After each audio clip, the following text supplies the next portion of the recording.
Next अभी हम discuss करेंगे illustration 32।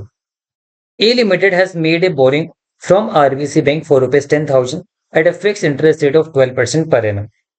Loan processing fee were additionally paid for ₹500। अच्छा, यहाँ पर भी देखिए ट्रांजेक्शन कॉस्ट लगा 500, तो आपका इनिशियल अमाउंट कितना हो जाएगा? 9,500 होगा ना। 10,000 मैंने लिया, 500 ट्रांजेक्शन कॉस्ट फाइनेंशियल एबिलिटी से एडजस्ट हो जाएगा, तो इनिशियल लोन हम कितना दिखाएंगे?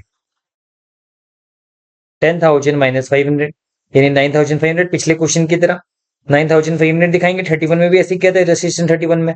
And loan is payable in 4 yearly instalment. देखिए ना, ये वाला 4 ईयरली इंस्टॉलमेंट है, मतलब क्वार्टरली है ना। क्वार्टरली इंस्टॉलमेंट दिया जाएगा 25 ईच। क्वार्टरली इंस्टॉलमेंट यहाँ पर दिया जाएगा। और आगे details R S follows. Loan amount 10,000 है, 1 अप्रैल 2001 को लिया, फिनिशिंग डेट 2 साल के बाद, 2 ईयर्स का लोन है। Repayment of loan start from 30 September 2001 to be paid half yearly. Loan का रिपेमेंट कितना होगा पता है आपका? यहां पर भी देखिए 4 हाफ ईयरली इंस्टॉलमेंट है, मतलब 2 साल का लोन है। 10,000 आपने लिए, तो आप इसे 2500 करके एवरी 6 मंथ दोगे। रीपेमेंट एवरी 6 मंथ्स, तो 6 महीने में 25 मिनट दोगे, 1 साल में 5,000, 2 साल में 10,000, तो ये दे दिया हमने। तो आप पेमेंट, इंस्टॉलमेंट का पेमेंट 6 मंथ्स में करोगे, ये आपको ध्यान में रखना है। इंस्टॉलमेंट 25 मिनट, इंटरेस्ट रेट 12% है, बट इंटरेस्ट जो चार्ज होगा ना वो क्वार्टरली चार्ज होगा। तो ये 12% मैंने एसएफएम में भी पढ़ा है और आपको पता होगा, ये 12% डिस्प्ले पर्पस होता है। इंटरेस्ट क्वार्टरली चार्ज होगा, तो क्वार्टर इंटरेस्ट कितना होगा, क्वार्टर रेट कितना होगा? 12 इंटू 1/4 या फिर इंटू 3/12 कर सकते हो।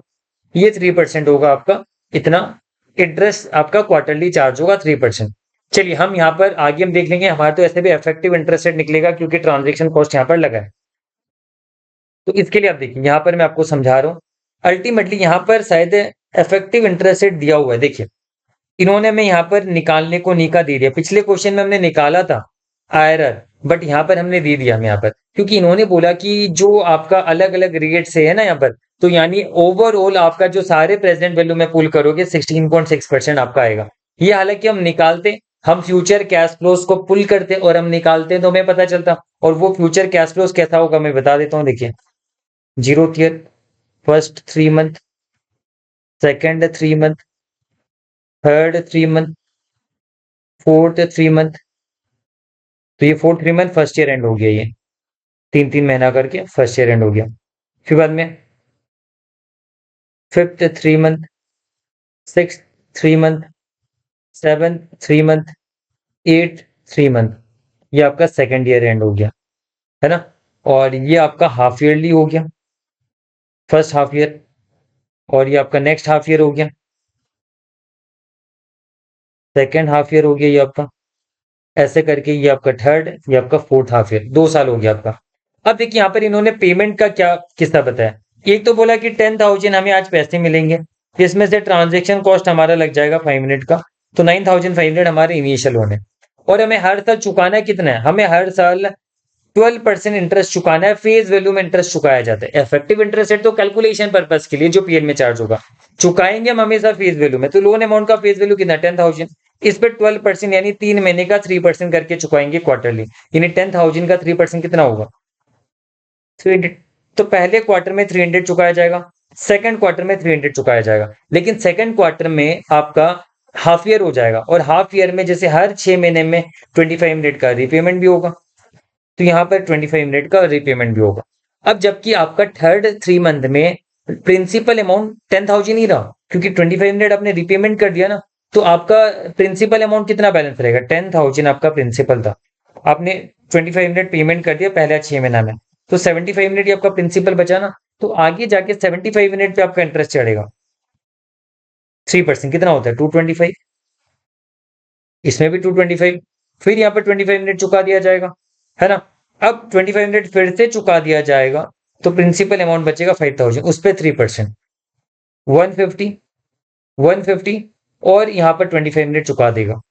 फिर 25 मिनट चुकाने पर 25 मिनट बचा, इस पे आपका 3% कितना होगा, 75, 75 और 25 मिनट। तो ये पेमेंट शेड्यूल है, है ना, ये पेमेंट शेड्यूल है। अब इन सबको ऐसे रेट से पुल करेंगे सबको कि आपका 95 मिनट आ जाए, और ये हम निकालते, लेकिन क्वेश्चन हमें दे दिया, 16.6% आपका इफेक्टिवली है। हालांकि आप ये 3 मंथ से, तो 16.6% से पुल मत कीजिएगा, आपको पुल करना पड़ेगा इसका 4.15% से पुल कीजिएगा। हाँ, 3 महीने का, क्योंकि 3-3 महीने का पीरियड बनाया ना हमने ये, तो 3-3 महीने का पीरियड के लिए आप इस रेट से पुल कीजिएगा। आप पुल करके देखिए, आपका approximately, not accurate but approximately 4.15% आएगा। चलिए, आपको उम्मीद है ये समझ में, पर फिर भी एक बार कैलकुलेटर में आप करके देखिए, मैं भी करता हूँ। 300 डिवाइडेड 1.0415 इक्वल एम प्लस दो 300 ले लिया। फिर 25 मिनट डिवाइडेड बाई 1.0415 इक्वल 2 बार एम प्लस पे ले लिया। फिर 225 डिवाइडेड 1.0415 इक्वल 3 बार करना पड़ेगा, तीसरे में ना M plus equal M plus. फिर 2500 डिवाइडेड 1.0415 इक्वल 4 बार एम प्लस ले लिया हमने, हो गया। अब 150 divided 1.0415 equal equal M plus. फिर 2500 डिवाइडेड 1.0415 1 2 3 4 5 6 एम प्लस। फिर 75 divided 1.0415 1 2 3 4 5 6 7 M plus 8 M plus. 25 minute divided 1.0415 equal M plus M R C. देखिए 9499.5 आया, मेरा तो आ गया 9499.5, यानी 95 मिनट आ रहा है, यानी परफेक्ट। आप सबको पुल करेंगे, आप 4.15% से अगर आप पुल करेंगे तो आपका आएगा। यहाँ पर मैं फिर से रिपीट करा देता हूँ ये चीज आपको अंडरस्टैंडिंग के लिए। देखिए, मैंने इतने पैसे उधार लिए 10,000, 5 मिनट मेरा ट्रांजेक्शन का लग गया, इतना मुझे चुकाना है। मेरा पेमेंट शेड्यूल क्या होगा, हर साल हर 3 महीने में इंटरेस्ट देना है। तो अभी इनिशियली लोन अमाउंट 10,000 है, लोन तो 10,000 दिया, तो उसी फेस वैल्यू में 3% इंटरेस्ट चढ़ा है, प्रिंसिपल पेमेंट कर दिया। अब आगे जाके तो 75 मिनट में इंटरेस्ट देना है हमें, 2 क्वार्टर में, फिर प्रिंसिपल पेमेंट है, फिर आगे जाके 5,000 में, क्योंकि ये चुका दिया ना, तो ऐसे करके पेमेंट शेड्यूल बनाया और निकाल दिया, बात खत्म। तो यहां तक मुझे लग रहा है आपको कोई दिक्कत नहीं हो रही यहां पर। अब आगे हम क्या करेंगे, अब आगे जैसे मैंने आपको समझाया, अब मैं आपको बताऊंगा कि अल्टीमेटली ये दिया हुआ है हमें 16.6%। अब हमें अल्टीमेटली इन्होंने पूछा है कि how loan B accounted in the books of A limited, तो पूरा इसका कैलकुलेशन बताएंगे। तो देखिए, पूरा इसका कैलकुलेशन मैंने किया है, ये आपको मैं अच्छे से समझाऊंगा, और फिर मैं आपको बताऊंगा एग्जाम में कैसे करना है। चलिए, तो फिर यहाँ पर मैं आपको समझाता हूँ, सिंपल सी बात है। हम इनिशियली लोन दिखाएंगे कितने का, debt is financial ability 95 minute का दिखाएंगे। हर साल उस पर इंटरेस्ट चढ़ेगा, जो इंटरेस्ट चढ़ेगा इफेक्टिव इंटरेस्ट रेट वाले से ही चढ़ेगा, क्योंकि हमने किया क्या था, मैंने आपको जैसे समझाया था यहाँ पर कि हम क्या करें, सबको पुल करें ना 4.15%, तो 4.15% हर साल इंटरेस्ट चढ़ेगा, और जो पेमेंट है वो माइनस होगा, बस बात खत्म। तो यहाँ पर अब देखिए, यहाँ पर यही होना है। अल्टीमेटली क्या होगा, फर्स्ट क्वार्टर का 3 मंथ्स का इंटरेस्ट चढ़ेगा 95 मिनट पे 16.6%, 3/12, यानी ये 4.15% ही आएगा। ये इंटरेस्ट हम चढ़ाएंगे, और माइनस पेमेंट हम करें ना, पहला क्वार्टर में पेमेंट हो रहा है कि नहीं हो रहा है, एक हो रहा है ना 300, सिर्फ इंटरेस्ट का पेमेंट हो रहा है 300, तो पहला क्वार्टर में इंटरेस्ट का पेमेंट हुआ, ये बैलेंस बचा। सेकंड क्वार्टर में फिर से बैलेंस वाले पे जो बैलेंस बचा, इस पे आपका 4.15% चढ़ेगा, इफेक्टिवली 3 महीने का, तो 4.15% हम चढ़ा देंगे। माइनस पेमेंट जो सेकंड क्वार्टर में हो रहा है वो कितना हो रहा है, 300 भी हो रहा है, 25 मिनट भी हो रहा है, प्रिंसिपल का भी 6 महीने का पेमेंट हो रहा है ना, तो 2800 पेमेंट हो रहा है, ये दोनों मिला के। तो 2800 यहाँ पर क्या होगा, माइनस हो जाएगा। फिर इतना बैलेंस बचा, इस बैलेंस पे 4.15% यानी इफेक्टिवली 3 महीने का हम इंटरेस्ट चढ़ाएंगे, माइनस करेंगे पेमेंट। थर्ड क्वार्टर में कितना पेमेंट हो रहा है, 225, ये पेमेंट माइनस कर दिया, बैलेंस बचा। फिर फोर्थ क्वार्टर में आपका वापस से इंटरेस्ट निकालेंगे, ये वाला इंटरेस्ट निकाला, ये वाला, एक बार रुक जाइए,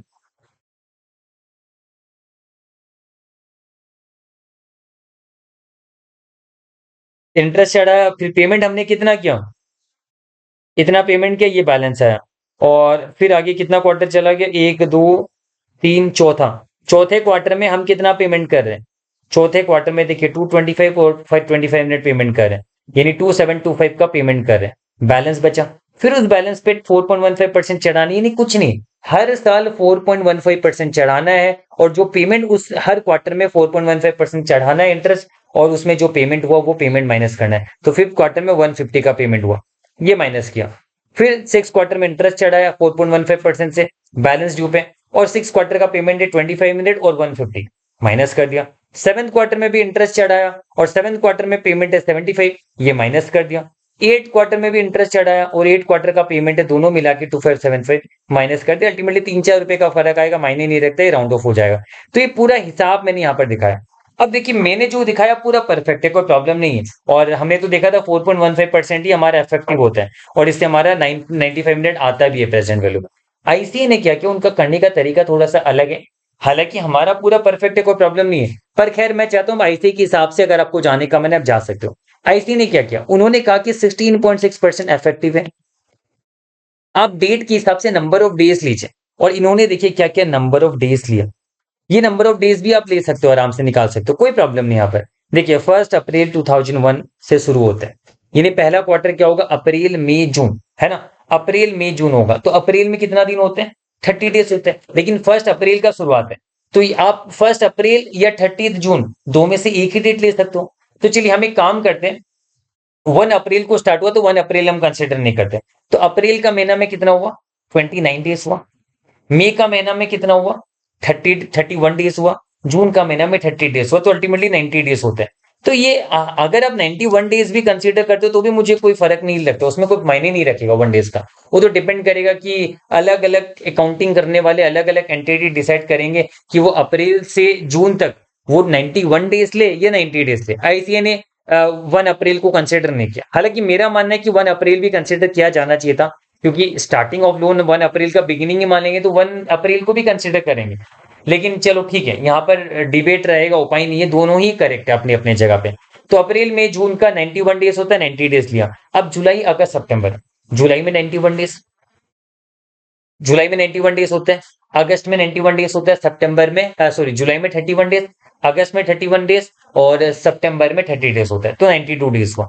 इन्होंने 92 डेज लिया।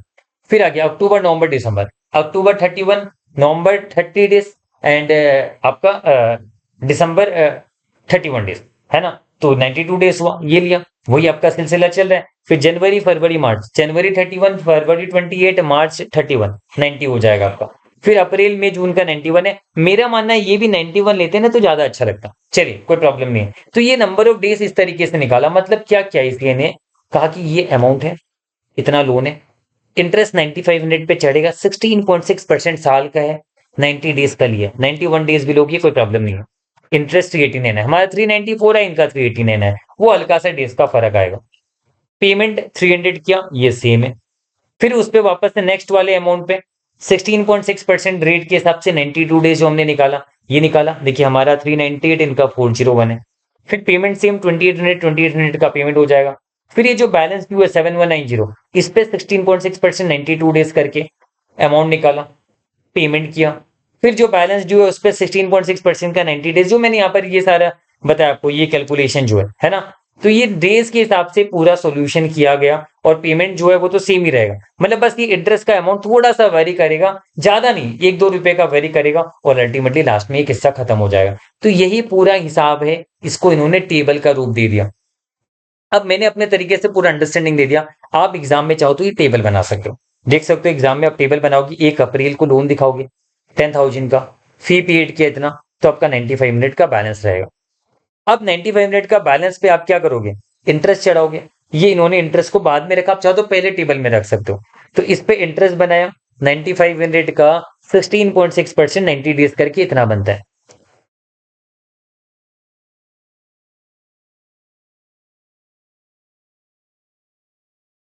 90/365, है ना, ये आ जाएगा। ये वाला का अगर आप बात करोगे तो जो बैलेंस ड्यू रहेगा, बैलेंस ड्यू कितने है, 9589 ना, ये रहा ये वाला, इंटू 16.6% इंटू 90/365। एक और बता देता हूँ, ये वाला भी एक क्लास बता देता हूँ।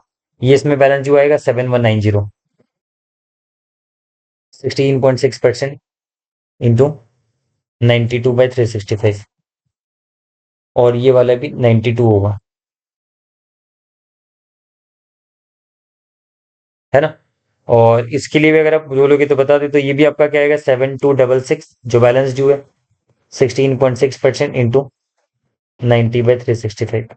तो ऐसे करके अभी निकाल सकते हो सारा, कोई प्रॉब्लम नहीं है, जो बैलेंस ड्यू रहेगा उसमें आपका आएगा। तो यहाँ पर अब देखिए बैलेंस ड्यू एंड में आपका इस तरीके से आ रहा है, और ये आपका पेमेंट आया था, इंटरेस्ट का कैलकुलेशन है ये, है ना।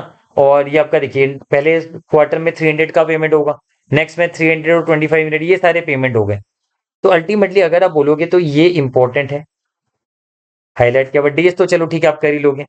ये इंटरेस्ट का कैलकुलेशन है, और ये आपका आगे क्लोजिंग बैलेंस आ जाएगा। ये तीन चीज इंपॉर्टेंट है यहाँ पर। बाकी ये सब आपका इतना जरूरी नहीं है। क्यों जरूरी नहीं है? क्योंकि इसका हिसाब तो यहाँ पर किया हुआ ही है, इसलिए ये जरूरी नहीं है।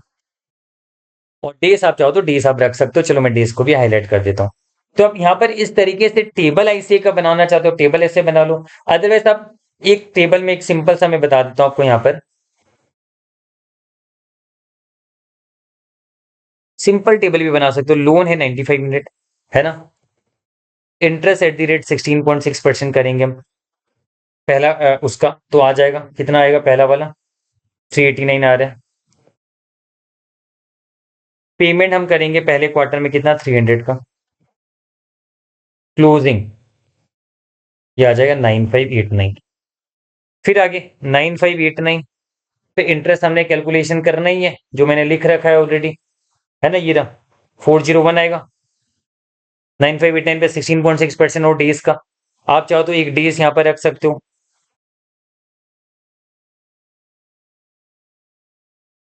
90।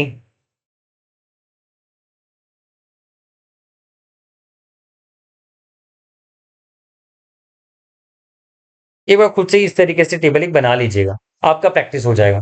ये 92 डेज है, और यहाँ पर भी इंटरेस्ट का कैलकुलेशन करोगे 401 आएगा, है ना। 401 पेमेंट 2800 हो रहा है, 25 मिनट प्लस 300, और आपका आ जाएगा यहाँ पर कितना, 7190,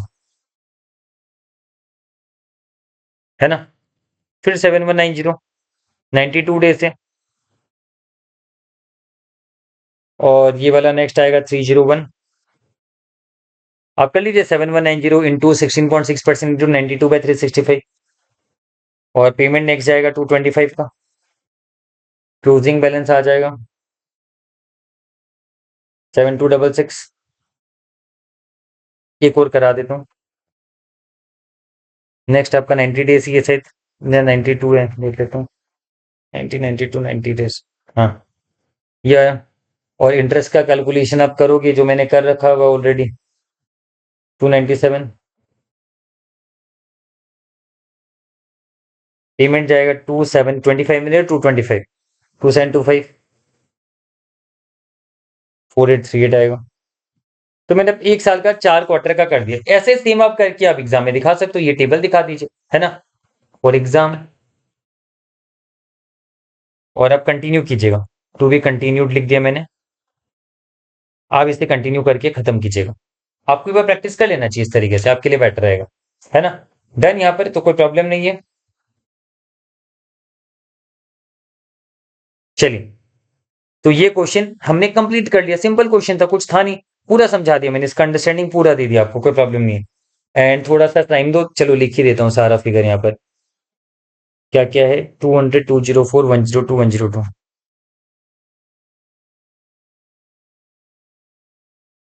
और इधर पेमेंट जाएगा 150 2650, और फिर जाएगा 75 2575, ये आपका पेमेंट जाएगा। फिर 4838 के बाद 4888 2442,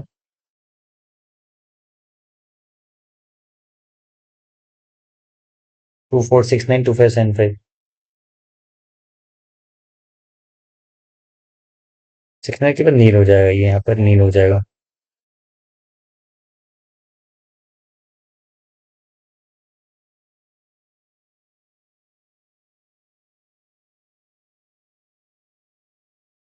4838 4888 442 2469 और नंबर ऑफ डेज उधर से उठा लेता हूँ 91 92 92 91।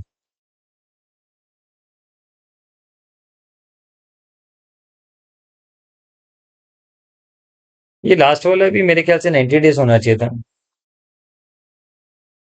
अच्छा नहीं 90 डेज जनवरी फरवरी, हाँ ये इन्होंने लीप ईयर पकड़ के पता नहीं कुछ किया, 90 डेज लीप ईयर होगा पता नहीं, ठीक है 90 जनवरी फरवरी मार्च 90 डेज ही होना चाहिए था, चलो ठीक है। तो ये 90 डेज भी लोगे कोई फर्क नहीं पड़ेगा। तो इस तरीके से आप ये बना लोगे आराम से एग्जाम में, एकदम पूरा एग्जैक्ट होना इसी का बनाना है, नहीं तो एक ही क्वेश्चन में रह जाओगे फिर। एंड अब ये क्वेश्चन आप आराम से संभाल लोगे, मैं श्योर हूं आपको कोई दिक्कत यहाँ पर नहीं आएगी। चलिए तो ये क्वेश्चन भी हमने कंप्लीट कर लिया।